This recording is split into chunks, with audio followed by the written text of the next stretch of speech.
जब बादल बरसते हैं तो किसानों के चेहरे पर मुस्कुराहट आ जाती है, लेकिन इस बार ये बारिश जीवन नहीं तबाही लेकर आई है। भारत का उत्तर पूर्व इलाका, जहां नदी, पहाड़ और जंगल मिलकर स्वर्ग की रचना करते हैं, अब उसी पूर्वोत्तर से दुख की सबसे तेज चीखें सुनाई दे रही हैं। सिक्किम में लगातार बारिश ने राज्य की रीढ़ तोड़कर रख दी है। मंगन जिला पूरी तरह से बाहरी दुनिया से कट चुका है। लाचेन और लाचुंग में करीब 1500 पर्यटक फंसे हुए हैं, जिनमें बुजुर्ग, बच्चे और विदेशी नागरिक भी शामिल हैं। तीस्ता नदी बेकाबू हो चुकी है।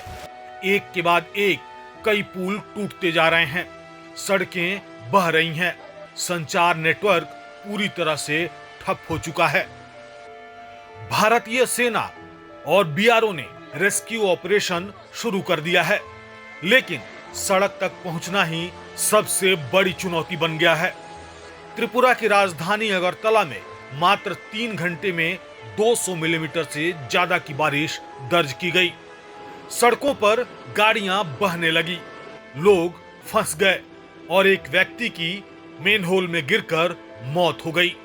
राज्य सरकार ने अब तक 2800 से ज्यादा परिवारों को राहत शिविरों में शिफ्ट किया है, लेकिन सवाल ये है कि बारिश की चेतावनी के बावजूद जमीन पर आखिर तैयारी क्यों नहीं दिखती। वहीं मणिपुर के हालात भी बद से बदतर होते जा रहे हैं। इम्फाल के कई इलाकों में भारी जलभराव है। राज्य का सबसे बड़ा अस्पताल पानी में डूब चुका है। 12 से ज्यादा भूस्खलन की घटनाएं और 880 से अधिक मकान क्षतिग्रस्त हो चुके हैं। इस आपदा में अब तक के जानकारी के अनुसार 3800 लोग प्रभावित हुए हैं। मुख्य हाईवे NH-37 पूरी तरह से बंद है। बच्चों की पढ़ाई रुक चुकी है और सरकार अब एयरलिफ्टिंग की संभावनाएं तलाश रही है। नागालैंड में भी पहाड़ धंस रहे हैं। कोहिमा और मणिपुर के बीच की सड़कें टूट चुकी हैं। गाड़ियों की आवाजाही रोक दी गई है और सिर्फ आपातकालीन सेवाओं को ही इजाजत दी गई है।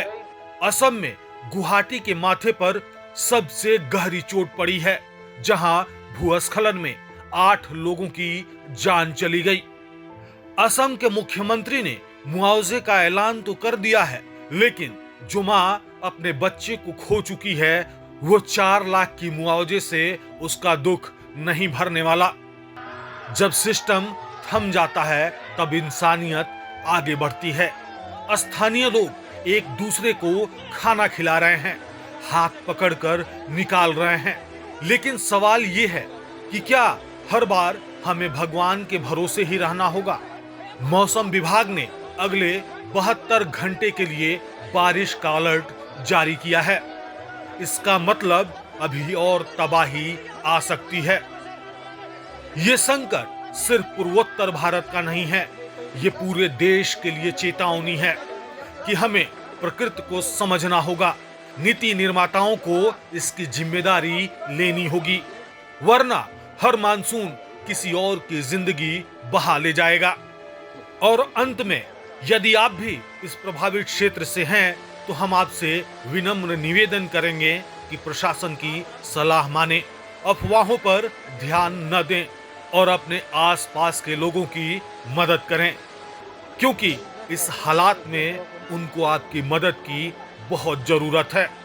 अगर आप इस रिपोर्ट को जरूरी समझते हैं तो शेयर जरूर करें। एक आवाज से फर्क नहीं पड़ता, लेकिन लाखों आवाजें सरकार को झकझोर सकती हैं। प्रभात खबर में बने रहने के लिए आपका धन्यवाद।